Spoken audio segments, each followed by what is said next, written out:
Olá, nós estamos com Antoniele Freitas, que é DPO do Viseu Advogados. Antoniele, muito obrigada por nos atender, por participar conosco aqui dessa entrevista. Bom dia, Jaqueline. Eu que agradeço pela oportunidade em conversar um pouquinho com vocês, principalmente sobre um tema que é muito interessante para nós, como DPOs, que são encarregados de dados, né, pela nossa Lei de Proteção de Dados brasileira, LGPD. Eu atuo como head de área aqui no Viseu Advogados e também como DPO do escritório e DPO para os nossos clientes. Então, eu tenho essa missão de zelar também pela privacidade, pela proteção de dados, orientar as empresas não apenas pelo cumprimento da lei, né, das regulamentações, mas também pela mudança cultural que isso deve gerar, porque deve ser conscientizado, né? Toda a população, todos os cidadãos devem ter essa consciência de que nós todos, como titulares de dados, nós devemos preservar a nossa privacidade e também respeitar, obviamente, a privacidade de todos, né?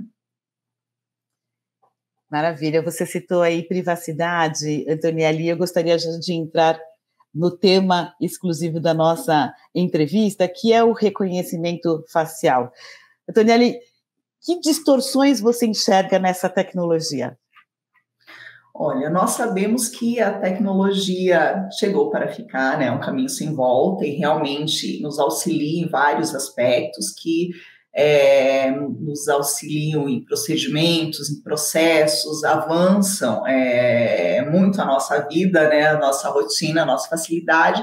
Contudo, nos trazem também problemáticas enormes que nós temos que ficar muito atentos a isso. E falando, sim, em reconhecimento facial, que nós chegamos a reconhecimento de dados biométricos, dados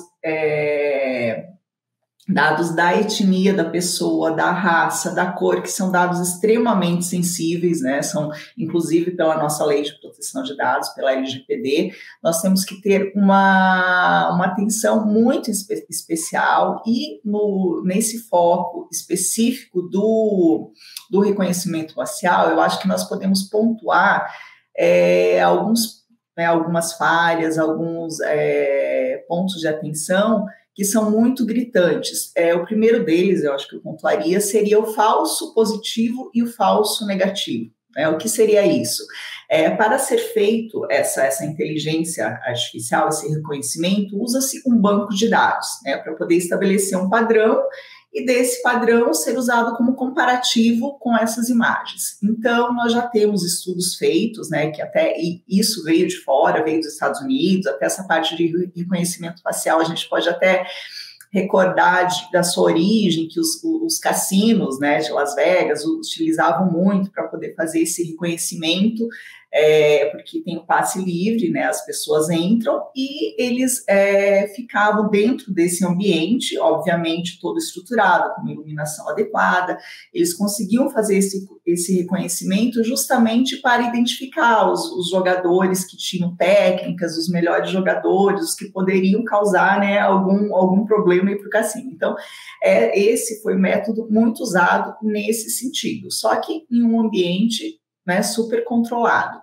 E com isso, as cidades, principalmente nos Estados Unidos, começaram a utilizar isso. Nós temos Nova York, Boston, várias cidades, São Francisco, que agora já baniram isso, começaram a utilizar e para a organização, né, das cidades, para a segurança pública, para meios de análises organizacionais.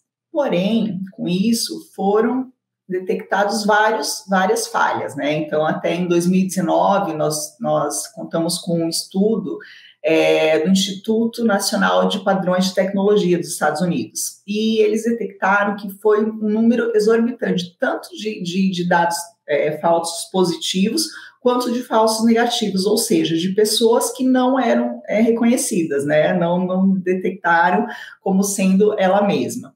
E, além disso, outro ponto também que é muito crítico é a questão da discriminação por algoritmo. Esse ponto, ele atinge principalmente as pessoas negras, pessoas que têm origem asiática, afro-americanas. Então, por esse estudo feito, inclusive, pelo Instituto de Tecnologia de Massachusetts também, foi detectado que há uma taxa de erro 49 vezes maior para mulheres negras do que para homens brancos. Então, aí nós já conseguimos detectar o quão imprecisa é essa tecnologia e que pode gerar uma altíssima discriminação. Tanto que várias empresas de tecnologia já estão tendo muita cautela na utilização disso. A IBM, por exemplo, já abandonou as pesquisas referentes ao reconhecimento facial. Temos a Amazon, porque tem aquela ferramenta, né, o Recognition, que eles foram totalmente reconhecidos, que é muito impreciso para o reconhecimento de pessoas negras. Então, até com base nisso, de todos os protestos, eles proibiram a utilização para reconhecimento, para fins policiais que estavam sendo utilizadas. Então, diante desses pontos de risco, principalmente pela base de dados, porque para você poder ter um padrão algorítmico, você tem que ter uma base de dados muito ampla. E isso, obviamente, tem um custo muito alto, tem um trabalho, é muito trabalhoso isso. E se nós não tivermos isso, com certeza a falha vai ser muito grande. E até mesmo os padrões, porque se o algoritmo tiver um padrão pré-definido, ele vai seguir aquele padrão. Então, um exemplo, as pessoas negras, se ele tem no banco de dados de criminosos ou de pessoas que têm essa tendência, que tem mais na cor negra, ele vai começar a perseguir automaticamente pessoas com essas características. Então, e como nós falamos, a máquina, ela não é preconceituosa, né? Ela não é, mas ela segue os padrões. E quem determina os padrões? Os humanos. Então, por mais que tenha essa questão de uma inteligência artificial, ela segue os padrões humanos também. E eu acho que outro ponto também que merece muita atenção é a questão do sistema pode se enganar, sim, né, porque é uma máquina que vai seguir os padrões, vai manter as estimativas, mas ele pode ser enganado também. Então, podem ter ações para fins criminosos. Nós temos até um exemplo na China, que lá, assim, não é opcional, né?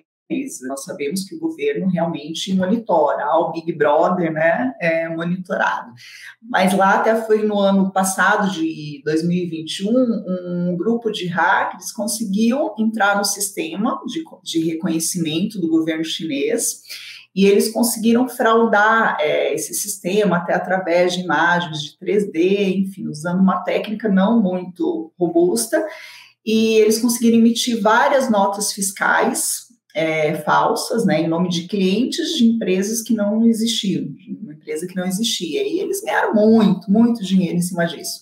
Então, tem essa questão também, né, da grande fragilidade de ser usado esses sistemas para outros fins, que não só nessa segurança pública, como para produzir deepfakes, né, criar vídeos mascarando pessoas, né, trocando o rosto das pessoas, até mesmo as pessoas que têm acesso a esses dados, né, então pode ter essa questão de um vazamento de dados, né, um incidente de segurança que vai violar diretamente os direitos humanos, a privacidade, então até mesmo as pessoas que têm acesso, os próprios funcionários, talvez, o próprio governo, pode usar essa ferramenta para uma eventual perseguição política, ou até mesmo, não vamos nem tão longe, até em casos assim, bem particulares, a pessoa que tem acesso a isso, um exemplo, um policial, ele pode perseguir uma determinada pessoa por interesse próprio, né?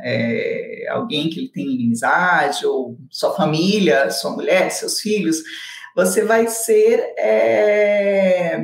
totalmente monitorado por isso, né? Se utilizados esses dados em vias públicas, em vias que você circula normalmente, você não é perguntado, né? Se você quer ser filmado, se você quer ter a sua localização compartilhada, porque hoje em dia esses sistemas, principalmente quem tenta utilizá-lo de uma forma criminosa, eles se valem de todos os meios possíveis, né? Então, principalmente de mídias sociais. Então, nós sabemos que você pode marcar a sua localização, né? Até o Facebook já se pronunciou dizendo que iria desabilitar essa questão até de você marcar a pessoa por conta desse conhecimento facial, e também questões de localização, o Twitter, que você pode, já ocorreu de criminosos verificarem no Twitter onde essa pessoa estava, a localização, e aí, com base em câmeras de vídeos públicas, eles conseguiram fazer todo o percurso de onde ela esteve antes, onde ela esteve depois daquele momento. Então, nós podemos ver o quanto, né, o quão frágil, né, eles podem saber mais sobre a nossa vida, coletando nossos dados super sensíveis, do que nós mesmos, né?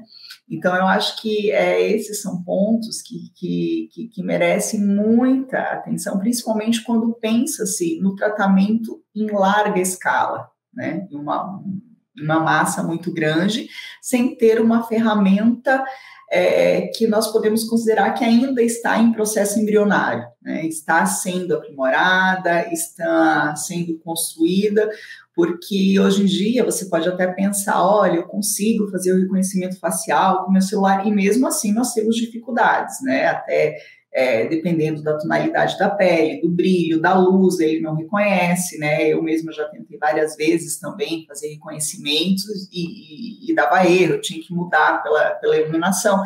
Então, você imagina isso sendo utilizado em vias públicas, onde a pessoa vai estar talvez à noite, ou com muita iluminação, ou com pouco, ou com chuva.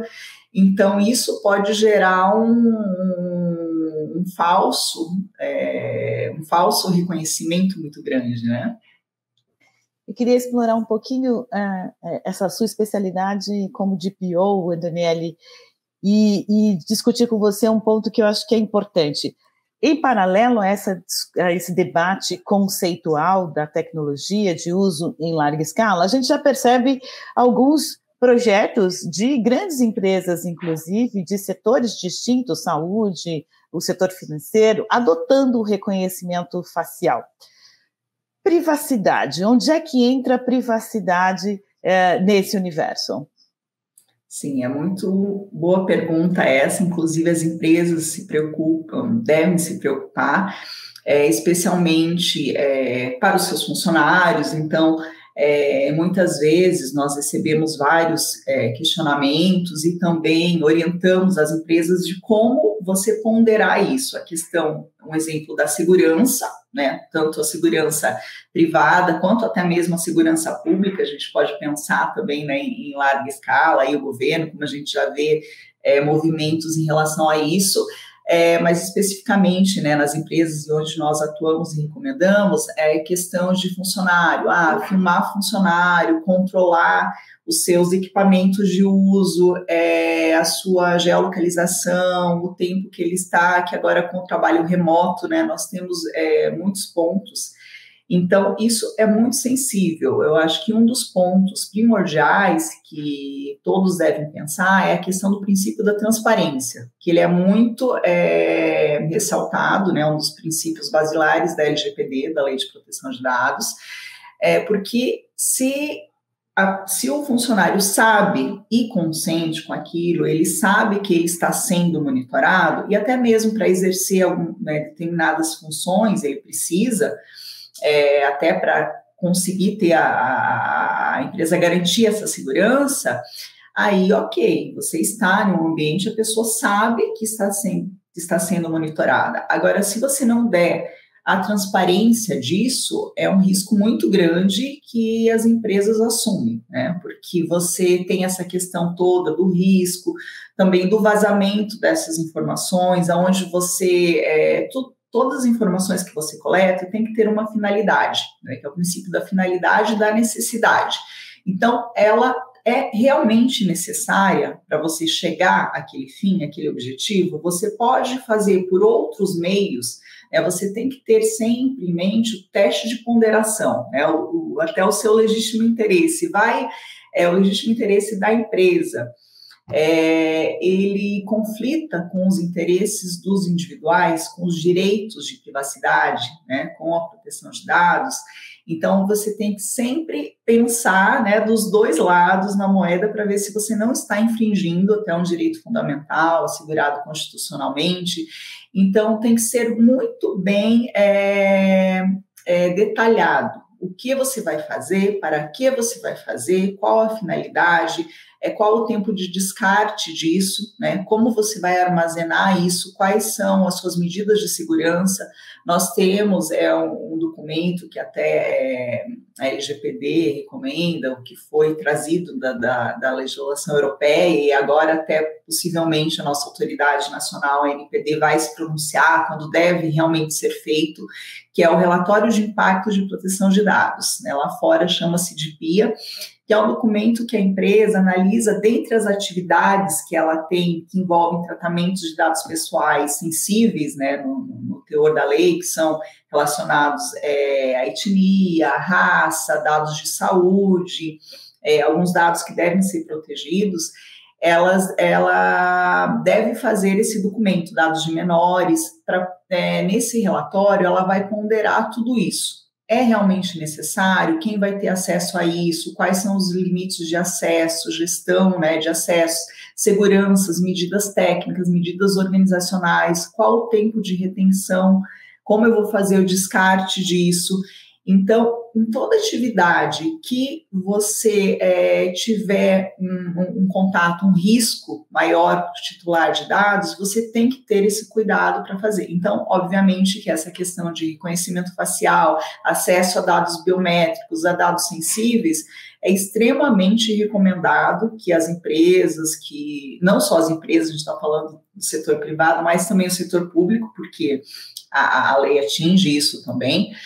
Então, tenham esse cuidado de fazer toda a pesquisa e, depois disso feito, também deixar de uma forma transparente, né, aos atingidos por essas ferramentas, por essas técnicas. E também dar essa opção, olha, a pessoa ok, ela está ciente de que está sendo filmado, de que tem um reconhecimento facial, sabe quais são as finalidades, e isso não vai gerar nenhuma discriminação para ela. Então, não pode, né? Então, óbvio que a tecnologia está aí para nos ajudar, mas nós temos que fazer esse balanceamento para não ferir os direitos, né? E no caso da segurança pública, Antonielli, esse consentimento não precisaria existir? E aí eu gostaria de já entrar com você no exemplo do projeto Smart Sampa, que a Prefeitura de São Paulo prevê a instalação de câmeras e o monitoramento a partir dessas câmeras usando reconhecimento facial. Eu não precisaria dar este consentimento? E aí eu gostaria que você também nos contasse quais são as implicações do Smart Sampa que você enxerga. Sim. Nesse caso, até há um questionamento, até mesmo falando-se da LGPD, da Lei de Proteção de Dados, né? Até quando a gente fala sobre dados sensíveis, dados biométricos, dados de raça, etnia, então são dados muito assegurados, né? Tanto constitucionalmente quanto pela lei. E questiona-se se a lei aplica-se aos órgãos públicos. Sim, aplica-se aos órgãos públicos também. Contudo, pelo artigo 4º, até o inciso 3º da LGPD, ela menciona que a lei não seria aplicável, isso falando especificamente da LGPD, quando esse tratamento de dados pessoais é para fins exclusivos de segurança pública. Só que aí você poderia pensar, então, tendo a finalidade a segurança pública, eu posso tratar esses dados e não terei problema nenhum, não preciso do consentimento, né, como você bem mencionou. Só que, nesse mesmo artigo, no parágrafo 1º, ele menciona que, para esse tratamento, terá que haver uma legislação específica e medidas proporcionais e estritamente necessárias para o atendimento do interesse público. Então, ou seja, deve ter um processo legal a ser seguido, com os princípios gerais, para demonstrar que realmente aquilo é necessário, que não tem outros meios de você garantir essa segurança pública, e até nós sabemos, né, que é um meio bem oneroso, até falando desse projeto especificamente. Então, o meu entendimento é que, ao que pese ter essa questão da segurança pública, ela não pode ser utilizada para qualquer fim e sem ter um devido processo legal, sem ter uma transparência, sem ter normas claras, sem ter tudo muito bem discriminado. Porque esse caso específico, até saiu um edital agora, que é o Smart Sampa, né? Que qual é o intuito?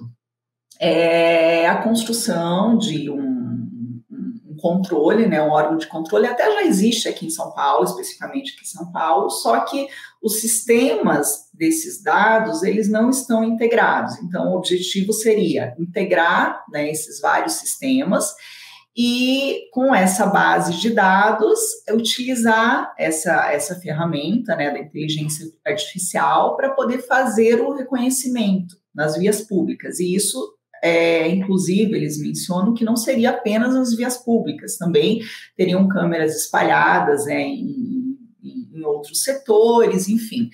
E como tem esse serviço, poderia estar na CET, para poder fazer monitoramento de placas de carros, defesa civil, guarda municipal, policiamento, que a intenção seria a instalação de 20 mil câmeras, e isso daria até um investimento de 70 milhões, salvo engano, para poder... 70 milhões. Isso, para poder ter essa construção. Então, isso gera vários questionamentos, né? Porque realmente seria o Big Brother de São Paulo que nós seríamos monitorados o tempo todo. E esse questionamento, especificamente, seria sobre essa inteligência artificial. Como seria isso?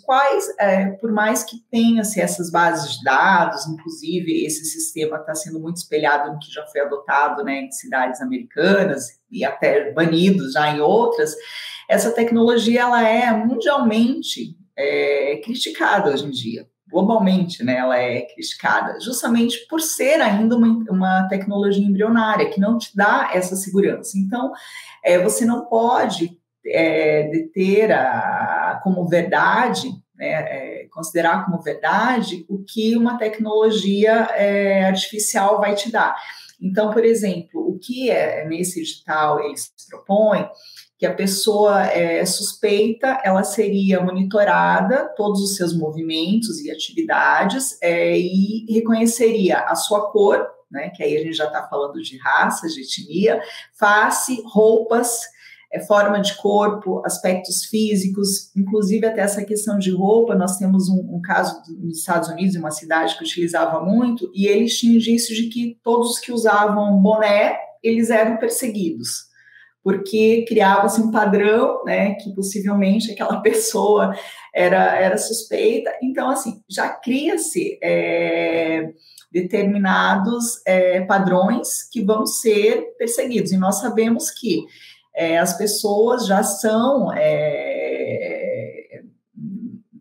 classificadas, né, talvez pela sua raça, pela sua classe social. Então, isso geraria uma discriminação muito grande. E outro termo também que foi mencionado nesse edital, e que, inclusive, posteriormente, o próprio prefeito pediu para excluir, mas o edital continua lá, que é um termo utilizado com a expressão vadiagem. Então, nós sabemos que que esse termo foi largamente utilizado no século XIX, né? Que era utilizado para a criminalização da capoeira. Então, a capoeira, que era, né, muito praticada, muito cultivada pelos escravos, seus descendentes. Então, inclusive no primeiro Código Penal, que foi assinado pelo Dom Pedro I, ele constava como um crime, né, essa questão da vadiagem, e que a pessoa que não tivesse uma ocupação honesta e útil, né, até eram os termos que utilizavam-se nesse código, ela estaria enquadrada como um crime. E não estamos falando só do século XIX, porque hoje em dia nós temos, né, como uma contravenção penal, inclusive tem um projeto de lei que para ser retirado isso de contravenção penal, que considera, né, que tenta punir a vadiagem. Então, inclusive hoje, né, diante da nossa situação atual, em que muitas pessoas não por querer, mas não têm realmente uma ocupação, não têm um emprego, não têm, são vítimas, né, do desemprego, então elas seriam duplamente punidas, né, porque elas estão sem ter uma ocupação e ainda teria uma contravenção em estar. Então, diante dessa tecnologia que iria nos trazer tantos avanços, né, tanta modernização, nós estaríamos voltando, né, para uma situação que há muito tempo atrás a gente já tenta reprimir, né, que nós tentamos, já, né, lutamos contra isso. E esse viés da tecnologia pode incentivar, né, essas temidas estruturas mentais voltarem aqui, né, gerar novamente uma perseguição. Então, e até falando um pouquinho sobre essas ferramentas que seriam usadas, nós já contamos, até teve um processo em 2018 do IDEC, contra a companhia de metropolitana, né, de metrô, que iria instalar isso. A princípio, esse de 2018 era para fins publicitários, que eles iriam instalar uma ferramenta para poder fazer o reconhecimento. Então, esse processo realmente foi muito bem julgado e que realmente não permitiu, né, a utilização para isso. Só que agora nós temos um processo bem recente, né, que até desse ano, que a companhia de metrô quer novamente utilizar, né, essa técnica também para o reconhecimento. Então, esse ainda está em andamento, mas também foi proposta pelo IDEC. E, com certeza, vão ser apurados, né, sopesados todos os direitos, toda essa questão da discriminação, dos riscos, técnicas de segurança.